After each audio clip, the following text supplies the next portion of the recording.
What's up YouTube, Demi here with another build guide. This is for TheFastestLemon, my Chaos Physical Raider Wander Finder, however you want to call it. It used to be a Pathfinder, now it's a Raider. It's much better this way. I'm going to run a quick Shaper while we talk about the build. So the main changes between 3.0 and 3.1 for this character is we got Volpact back, which means we can leech around... I think I'm leeching 46% of my max ES per second at the moment.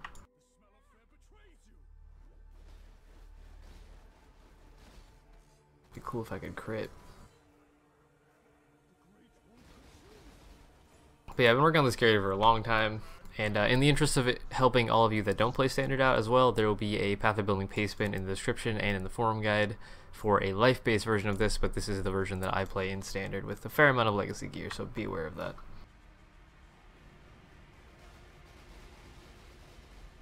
As you can see, the DPS is pretty solid. I was checking in Path of Building my boss target DPS versus Shaper. It looks like it's around 2.5 mil or so. Let me look real quick. That's not the right one. This one. Yeah, so Barrage, all projectiles, configuration, Power Frenzy, Unholy Might, and Lucky Crits, Maimed. Shaper, 2.6 mil. On a normal enemy, it's 4.6 mil. It's pretty good, using all my current gear. And I don't know, it's just a fun build to play. It's pretty quick, pretty safe as long as you don't try to face tank everything. Obviously I can't tank the Shaper Slam, but I can face tank the beam with Flask Up. It's not too bad. I don't know, we just kind of deal a lot of damage. They got rid of Reflect in 3.1, so we no longer have to worry about that at all. The only map boss, whatever, that has any sort of Reflect we need to worry about is Uber Ziri, or Ziri herself. They're kind of annoying because they have that 1% Reflect, and we do a fair amount of Fizz Chaos damage, and it does kind of beat you up after a little bit.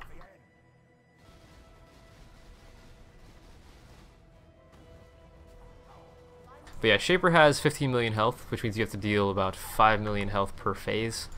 If you can beat the phase in less than 10 seconds without him going invuln, then you should be pretty well off, DPS wise.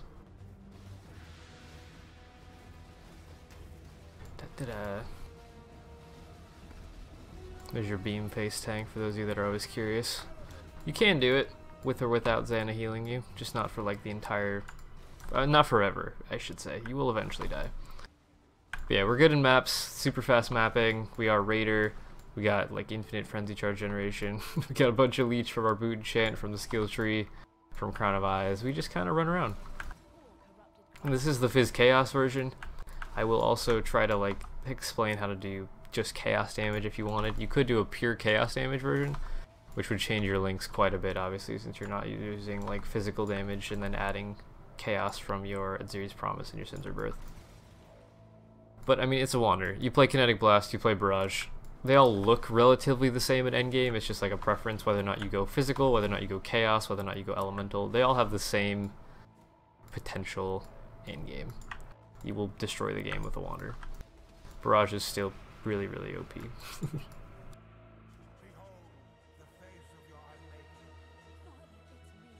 Come on, Shaper.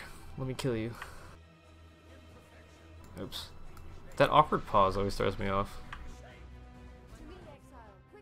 Alright, well I guess we have an invuln phase. Doo-doo-doo.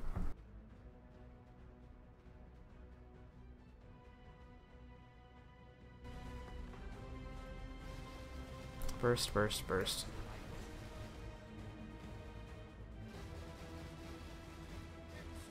There we go. And we run again. I know, it's pretty clean. You don't have to think too much. You barrage, you run up close to the enemy, barrage them until they die. We got Dying Sun for projectiles, we have Helm Enchant projectiles, we have our flasks for deeps. We got Crit Flask, a bunch of added Chaos Flasks. I don't know, it's pretty simple. It's just how to scale your damage is the main complex thing. I have a lot of jewels to give me a lot of damage, and a lot of good gear. But Kinetic Blast and Barrage both scale very, very well with any amount of currency. Starting from 0 and going up into endgame gets pretty easy. And as I said earlier, we'll have the life-based, non-legacy items, budget-ish league version available for you to use as a pastebin. For those who don't know what Path of Building is a program that you can download for free and import paste spins into it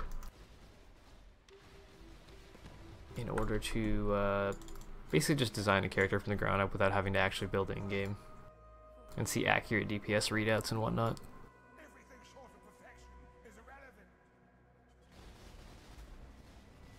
Xana is very dead. I hate that beam dude sometimes. So if Xana dies early on any character, the solution is just to not kill the ads. As you can see, she's regenning slowly. So if you just like let her regen and don't kill very many ads, by the time the ads are done spawning, she'll be back up to full life. If she dies instantly, right? She's almost there.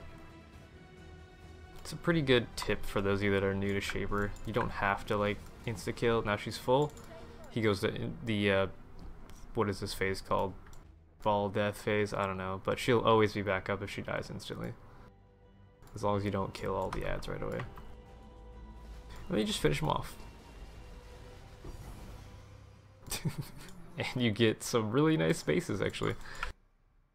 Good Starforge and a shaped Royal Scheme. That's cool. So, I guess we'll talk about the Ascendancies first. You are a Raider. The reason for being Raider instead of Pathfinder is Pathfinder used to give us free poison on hit while using a flask. Poison was gutted really hard, and I no longer have any poison, so it doesn't deal any damage for this character anymore. So we went Raider for more consistent DPS versus everything and bosses, and then we still have the elemental status immunity. Instead of using a flask, we just have it while we're at maximum frenzy charges, which is great. So first, in your normal lab, you're going to go for Way of the Poacher. This gives you frenzy charge on kill and frenzy charges when you hit a rare or unique enemy. So for example, in that Shaper fight, every time I barrage the Shaper himself, I basically get full frenzies as soon as I hit him a couple times, so that's cool. Then we also go for Avatar of the Slaughter for your Cruel Ascendancy. You get movement speed per frenzy charge, attack speed per frenzy, attack damage per frenzy, and +1 maximum frenzy. So that's just, it's a huge amount of everything that we want. And then for Merciless, you're going to go for Course Infusion. You get some dodge, you get phasing while at maximum frenzy charges, you get phasing while you have onslaught, and you gain phasing for 4 seconds on kill. Phasing is just a buff that allows you to walk through enemies, which is good. And then for your Uber Lab, you're going to head up to Avatar of the Veil. This gives you some movement speed while phasing, immunity to elemental ailments while phasing. Again, we're at phasing while we have max frenzy, so all the time. And then we get 10% spell dodge while phasing as well. The elemental damage is a little bit of damage if you have like some extra damage from hatred or other items, but not too much. As for the skill tree itself, the main keystones we take, we're going to head out through attack speed, proj damage. We're going to get a bunch of mana here for our Skyforth flash charges, whatever. Attack speed, movement speed, attack speed. Lots of jewel sockets. Jewels are a huge way to scale your damage. We'll talk about those in a bit. Keystones, though, we take Volpack to double our life leech from the default of 20% of our ES per second, which is 2k to 4k. And then we take life leech nodes to get another 3% max life leech rate, which is doubled. So we have the 23 times 2, we get 46% of our maximum ES per second with this. If you're struggling with mana leech as well, you can take another point here to get 0.4% of your mana leech, but I have a fairly high amount of physical DPS, and Crown of Vibes gives you physical attack damage, leeches life, and mana, which is enough for me. Another keystone, we come down here for Point Blank, gives us 50% more damage to targets at the start of the projectile attack's movement. So if an enemy is like, say, right here, or right here, you deal 50% more damage. And the farther away they go, the less damage that you deal. So when you want to deal a huge amount of single target DPS, you just get right up in their face. While mapping with Kinetic Blast or whatever, it really doesn't matter about the little bit less damage. It's mainly just for your single target damage. What else? We go up here to pick up some attack speed, some physical damage, crit stuff. We get some physical damage, chaos damage, which is great because we are Phys Chaos. Some energy shield stuff here. Attack damage, crit multi. Head up over here for another jewel socket, and then all the witch ES nodes. I actually have very, very little ES on this version of my character because I am wearing a huge amount of like really high ES gear. I have very little ES on the tree. Now, if you have lesser ES gear than me, you're gonna still want to try to hit 7, 8, 9k ES, maybe 10k if you have like really, really, really good gear. But if you want more ES, you just pick up more ES on the tree. So I could pick up these ES nodes. I could head down in the Scion to pick up all these ES nodes. Like, it just depends on how much ES you're comfortable playing with. I'm pretty comfortable with 8k. It's totally up to you, though. So you pick up all these. You head up here for some more crit multi. If you have a physical damage wand, you're going to want to take this cluster, which gives you a ton of phys damage, and then some extra cold and fire damage. If you have a chaos damage wand, you go for these nodes instead. So it just depends on what type of wand you're using. If you have a pure chaos damage, spell damage wand, you go for this side. If you have fizz wand, you go over here. These nodes are generic, so these work for every type of wand. They're just like attack speed, accuracy, damage, wand damage per power charge, which we have, I believe, 5 of. Then we get crit multi with wands, and 30% of wand physical is extra lightning. If you don't have a physical wand, don't take this node. Head over into the witch area again for another power charge and spell damage per power charge. We are wearing the Crown of Eyes, which gives you increases and reductions to spell damage, also apply to attacks. So you will see a lot of spell damage on random pieces of gear and jewels for me. And this node, if we have 5 power chargers, that's 20% attack damage right there for one node. Pretty good. More jewel sockets. 1 reservation node, so we can like reserve all of our mana. I'm not sure if you actually need this. Yeah, you do. Otherwise, you can only barrage like twice, and that's, or kinetic blast once, barrage twice. That's a little bit too tight, so you're gonna want 1 reservation node along with your Skyforce. Chaos Inoculation. This makes it so you have 1 life, and all of your HP effectively becomes ES more or less. And you're immune to chaos damage, so you don't have to worry about poison clouds, essence drain, blight, any of that crap, whatever. Some more ES, Ghost Reaver, so you can actually leech to your energy shield. If you don't take this node, you will just not have any leech at all. Pretty important. And then we get a power charge, we get a frenzy charge, we get a jewel socket, get another jewel socket, we get a bunch of crit multi, and another frenzy charge and a jewel socket. So in total we have 6 frenzies, so we got 3 from the tree and 3 default, and then we have 2 extra power charges plus the 3 default, so we have 5 power charges. Jewels, so things that scale your damage. There's quite a bit. You have physical damage with wands, spell damage while holding a shield, projectile damage, attack speed with wands, attack speed while holding a shield, attack and cast speed, global crit multi, if you have a pure chaos wand, chaos damage, generic damage. All of my jewels are 4 damage prop jewels. If you want more ES, just get more ES. Get a % ES prefix instead of like 4 damage. It's totally up to you how comfortable you are with it. As I said before, I'm pretty comfortable with the amount of ES that I have, so I just go for pure damage on all my jewels. Now we get into the gear. So, uniques that are very, very good and or required. Crown of Eyes, incredibly cheap, gives you a ridiculous amount of damage for its cost. It allows you to apply spell damage on your tree to your attack damage and on your gear. So if you have spell damage on jewels, if you have spell damage on your shield, spell damage on your wand, you can get spell damage on rings now from Elder stuff or Shaper stuff, spell damage on your belt. Like, there's a lot of crazy places to get spell damage now. So I recommend this. As for the enchant, if you can get 2 barrage projectiles, which is legacy now, great. If you can't get a single one, still really good. And if you can't get either of those, you can go for the 40% barrage damage enchant as well. All of them will give you a ton of damage. And then the last unique item that isn't a flask, I guess, would be Skyforce. These are what gives you your power charge generation. You get 25% chance to gain a power charge on crit. It also gives you stun thresholds is based on 500% of your mana instead of life. So we have about 1,400 mana, which translates into, what is that, 7,000 HP effectively for whether or not we get stunned when we get hit. That's pretty good. And then it also gives you a little bit of less mana reservation, so you can actually reserve all of your mana and not have to worry about taking a bunch of extra reduced reservation nodes or weird stuff like that. And then the rest of your gear is just rares. So shield, you're going to want to get as much ES as possible. Spell damage is a huge multiplier for your damage here. Intelligence gives you more ES. Every 5 intelligence translates to 1% ES, so this 50 int is 10% ES, which is the same as like this node. Pretty strong. Wand, you're going to want, again, if there's a couple different ways to do this. If you're playing a physical damage version like me, you go for high physical DPS with as much spell damage, as much crit, and as much crit multi as you can get. This is about 350 DPS with crit on it. It's a pretty solid wand. It's not mirror tier for some people's eyes. There are 500 something DPS wands. If you wanted to go out of your way to mirror a 400x wand, feel free. I use one that I have myself. Chest piece, same as the shield. Get as much ES as possible, as much resistances as possible. Intelligence, again, is just more ES. Great. And then rings and amulet. Rings, you're going to want to use steel rings. These give you the most physical damage, and then you're just going to want to like craft them up pretty easily. So if you can get physical damage to attacks, chaos damage to attacks, ES, and then suffixes, you can get like accuracy, you can get attack speed, you could use crit multi. There's a ton of things. Resistances, stats, whatever you need here, get. Same on the other ring, pretty much exactly the same ring, I think. Yeah, 1 tier less accuracy, but more or less the same. Bunch of fizz damage, bunch of chaos damage, ES, accuracy, resist. Amulet. So there are actually new options for an amulet. You could use such an amulet such as this, which is like mirror tier, legacy, crit multi, whatever. You don't need this. The Elder Amulets that are now out with the non-chaos damage as extra chaos damage, they're actually really, really good for this character. So I have 56k tooltip with no amulet on. With this on, I go up to 69k tooltip, and then the crazy, ridiculous mirror tier standard tooltip thing puts you up to 76k. So, like, it's better than this, sure, but this is just multi-modded. Like, you could get a lot better amulet than this, and it's comparable. So, if that tells you anything, you can get better Elder items. You could also go for an Elder amulet that has, like, spell damage, non-chaos is extra chaos, physical to attacks, or maximum life leech rate. Like, there's a lot of options here. You can go for some crazy, insane Elder amulets. As for your belt, I'm using a crystal belt because I have one lying around, but you need resistances, you need ES, you want some strength probably, and movement speed.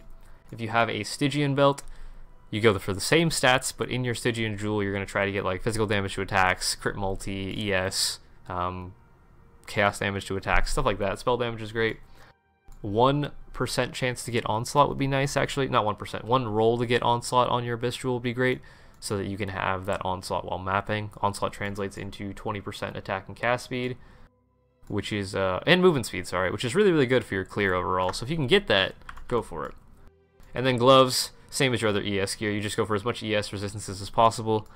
A little bit of extra fizz damage here is great. Lightning damage is great. Whatever, doesn't matter too much. As for the enchantment, I forgot to mention enchant on my boots. You're gonna want the leech enchant.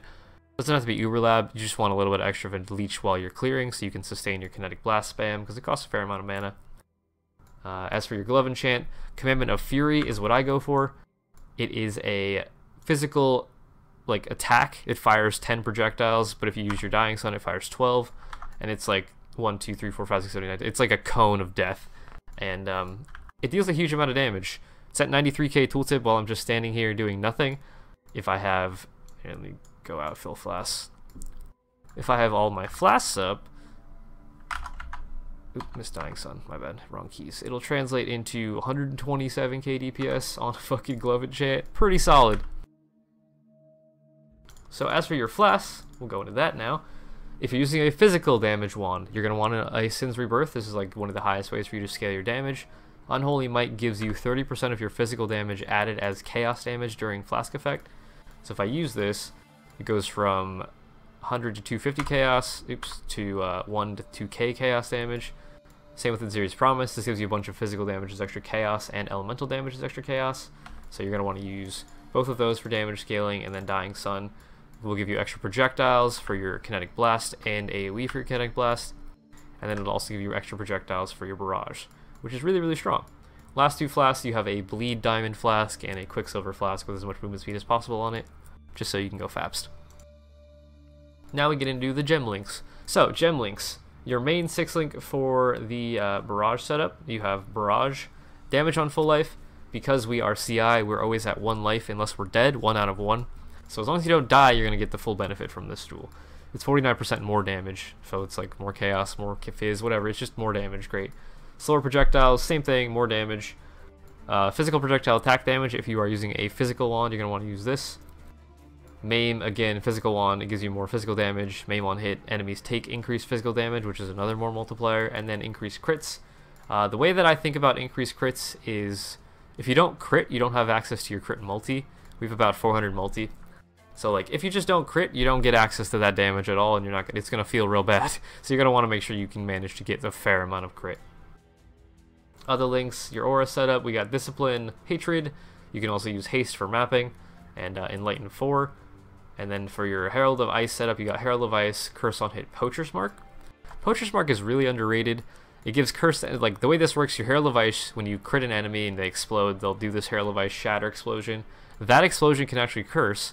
Poacher's Mark gives enemies that you kill 100% increased flash charges gained.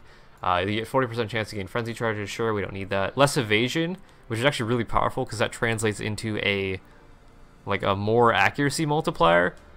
Because they have less evasion, it's easier for you to hit them. You get life on hit, which does nothing, and you get mana on hit, which helps you sustain while mapping.